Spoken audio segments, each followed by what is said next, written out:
ก็ในเละสามสระไวปั่นสามสระยืนยาวสามสระขาดเข้าอันว่านั่นในก็มันอิงปึงเลยหู้แหลมหู้สองอันนี่ก็อันหู้นั้นเป็นวิกษะอันหู้นั้นเป็นวิกษะอันอำหู้นั้นเป็นอวิกษะนั่นน่ะจังว่าอวิกษะตีเงาเห็มหู้ก็เฮ็ดสร้างหางปอมาตั้งเสียงนั่นก็มันเป็นเส้นตั้งเฮ็ดให้สามสระไวปั่น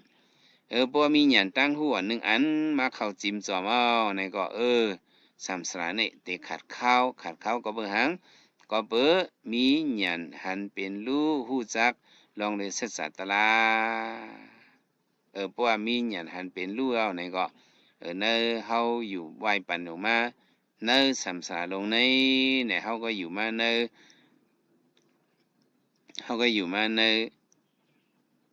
จังได๋แกน่ะศึกษาสองปานนั่นแกน่ะสมุทัยศึกษาทุกขศึกษาเฮาอยู่มาเนอศึกษาสองปานนั่นเกยบ่มีหยันหันเป็นรู้มายาวเนี่ยแม้กะศึกษานั้นออกมากันในบ่มีแม้กะศึกษาในก็มังหยันผงหยันตกมาในก็นี่โลทาศึกษานั้นศึกษาสี่ป้านั้นมันจังได๋กลุ่มโทนกว่ากะก่อนต้นในก็พระเว้นจำปอมาในก็สัตวะตั้งสิ่งนี้มันยาวดีเนอทุกขศึกษาสมุทัยศึกษาก็ถึงที่พระเว้นจะเป็นว่ามาเสียกเพฮอในตราคุยในปากในเส้นดังตราเอาในได้ก็ในเป็นมรรคศึกษามีแทงบ่เป็นมรรคศึกษาเอานิโรธศึกษาเนี่ยก็ศึกษามีสี่ป้าเนี่ยจังก้อยอ่อนกันฮู้หันมาพอฮู้หันก็ในเป็นเส้นตั้ง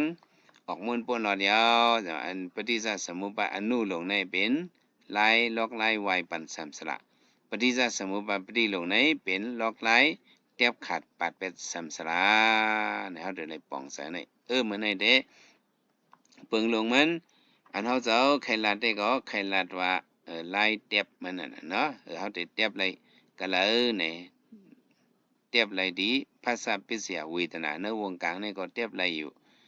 เวทนาปิเสียตัณหาในวงกลางเวทนาและตัณหานี่ก็เตียบเลยอยู่เอาหยันจิ้มกันในเลย